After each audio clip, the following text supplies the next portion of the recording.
I came home after an 11-hour shift to find my spice jars sorted in perfect alphabetical order.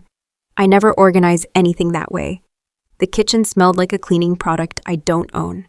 On the counter, my mail was stacked too neatly, one envelope opened and resealed, the flap curling like a lip that had been peeled back and pressed shut again. My parents had a key to my house.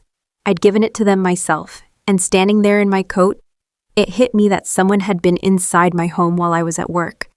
I assumed the worst part was that they'd gone through my mail. I was wrong.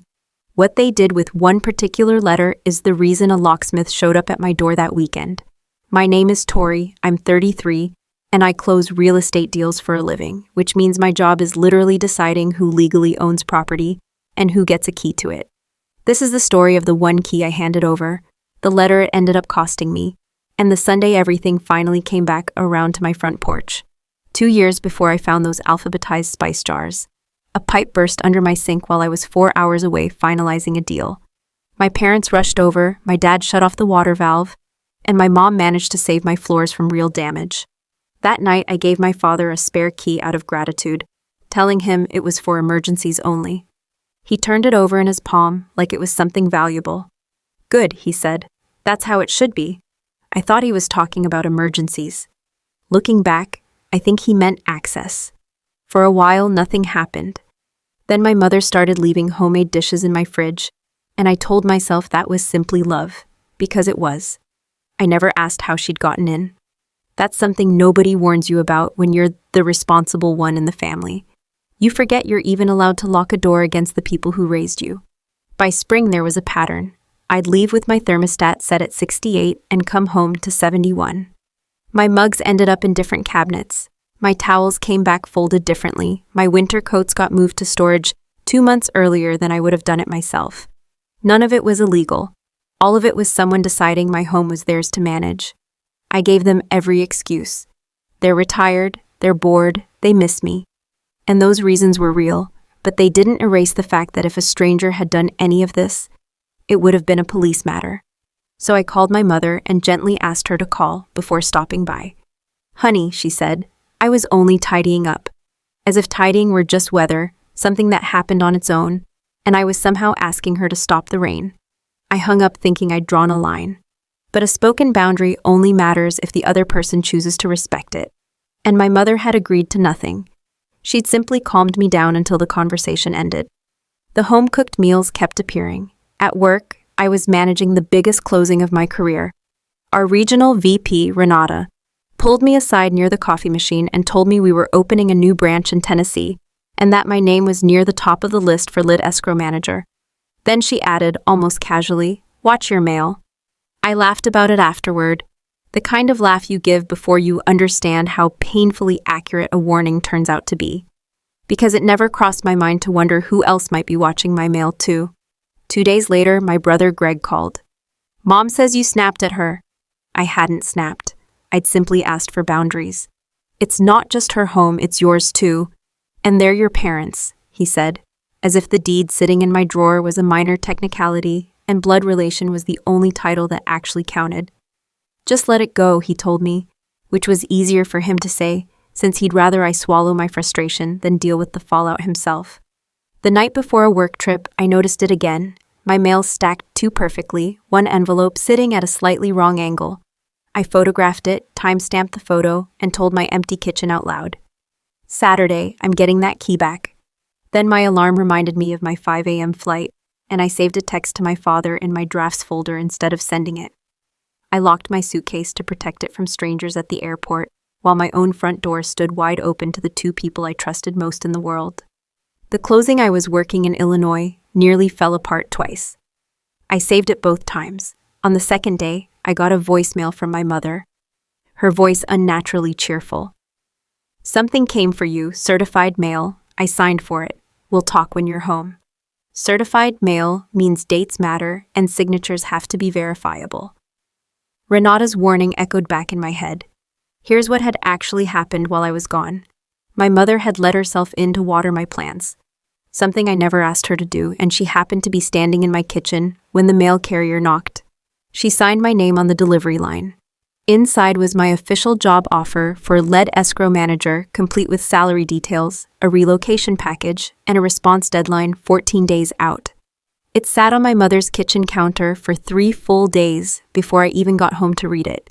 When I walked through my door, the house was spotless in a way that felt wrong. Flowers I hadn't bought sat in a vase. Pillows were arranged into sharp little peaks. A note waited on the fridge. "Come by Sunday. The 4 of us need to talk. Don't be upset. We did this out of love." People don't write "don't be upset" over a casserole. They write it when they've made a decision for you.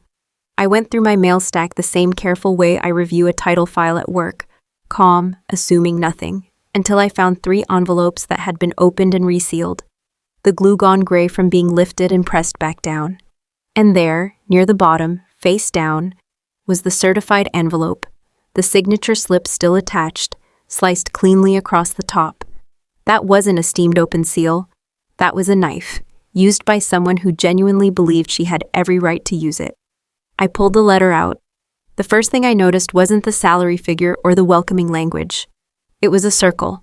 My mother had taken a blue pen and drawn a ring around my response deadline, exactly the way she used to circle my homework due dates when I was 9 years old.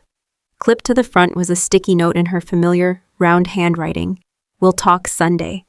My entire future circled in her pen, scheduled for a family vote.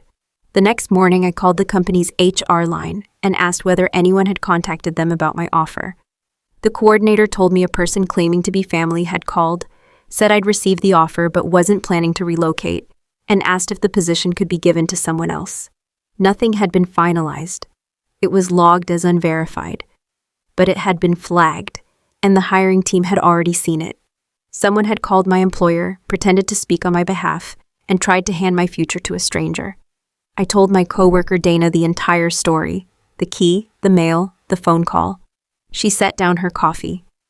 "Opening certified mail that isn't yours is a federal offense. Obstruction of correspondence, up to 5 years, and impersonating you to interfere with your employment is its own separate problem. This is postal inspector territory."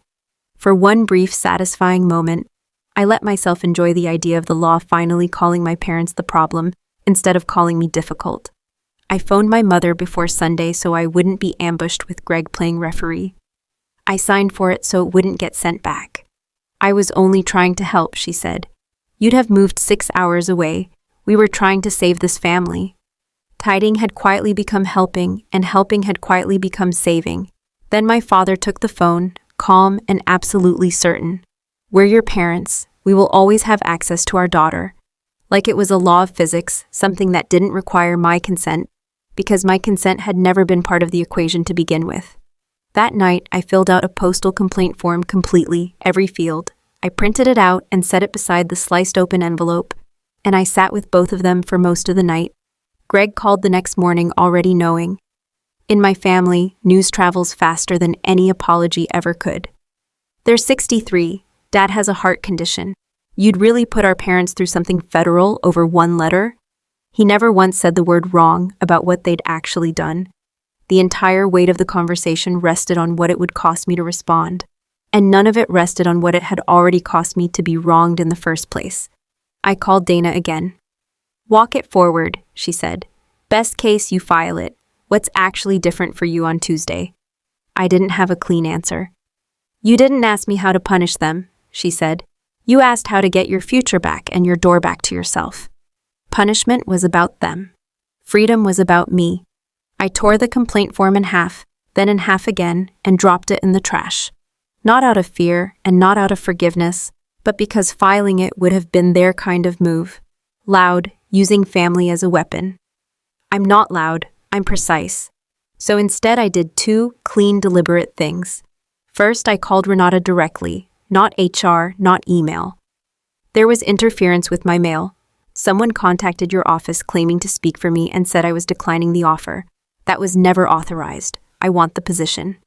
Renata was honest with me. The call had already done some damage, and a second candidate was being considered. I had until Friday, 3 days earlier than my actual deadline, to undo it in writing, including personally calling the regional director to walk back the doubt my own mother had planted. I made that call, fact by fact, steady and methodical, the exact way I close a failing deal. By Thursday, the job was mine again, clawed back, not handed to me out of pity. Then I called a locksmith. Saturday, 9 a.m., a guy named Ricky, both doors, no drama, no explanation needed. I took a plain white envelope from my desk drawer and set it aside, completely empty. No note, no speech inside. A speech gives people something to argue with, and I was done arguing. Saturday morning, the locksmith popped the old cylinder and handed me a fresh ring of keys. Mine, only mine. I dropped the old spare into that empty envelope, sealed it, addressed it with no return address and no words inside, and mailed it off. Sunday morning, I made good coffee and waited, calm instead of afraid for the first time in 2 years. They arrived at 10. I heard my father's key scrape against the new lock, jiggle, scrape again. The sound of a man whose hand understood the truth before his mind would accept it. Then the knocking turned into pounding. "Tori, open the door." I looked through the window first. My father stood there still pinching the now useless key between his fingers. My mother stood behind him, clutching the white envelope to her chest like something fragile. She'd already opened it in the car and found nothing but the old key in silence. I opened the door and stood firmly on my side of the threshold, refusing to step back. "What did you do to the lock?" he demanded. "I had it changed," I said evenly. He erupted loud enough for the neighbors to glance over. "You changed the locks on your own parents? We have a right to be in this house. We will always have access to our daughter." I didn't raise my voice to match his. "You had access because I gave it to you for emergencies, and you used it to read a letter that wasn't yours and answer it as if you were me. Access was never a right, Dad. It was a key. And a key is something I'm allowed to take back." Then softer to my mother. "I know you thought you were only tidying, but a key was never a right. The deed has my name on it, not yours." My father had nothing left to say. For the first time in my entire life, the man who always had the final word stood on my porch with absolutely nothing in his mouth. The last thing I said was, "When you're ready to knock instead of unlock, call me. I'll answer. I love you, but you don't get a key to my life anymore." Then I closed my own door, and the new lock caught with a sound so quiet, it felt almost peaceful. Greg called within the hour, furious on their behalf. I told him I could have reported them. It was a legitimate federal offense, and I had every fact I needed to prove it. But I chose not to. I just changed my locks, which is something every single homeowner in this country is fully entitled to do. He had nothing left to argue. The family stayed loud for about 2 weeks, then went quiet, the way storms eventually do once there's nothing left to push against. I accepted the Tennessee position that Friday in writing. Before the deadline, my mother had circled in blue pen. I didn't run from my family. I chose that job because it was the biggest opportunity I'd ever earned, not because it happened to be 6 hours away from a spare key. A month later, I got a text from my mother. "I'm sorry I opened it. I was scared of losing you. I see that now."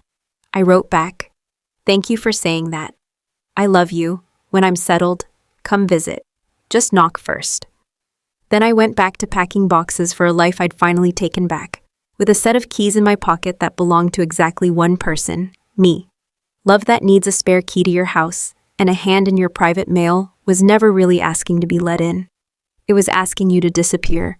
The kindest, hardest thing I ever did was change a single lock and let the silence say everything I'd spent 2 years trying to explain.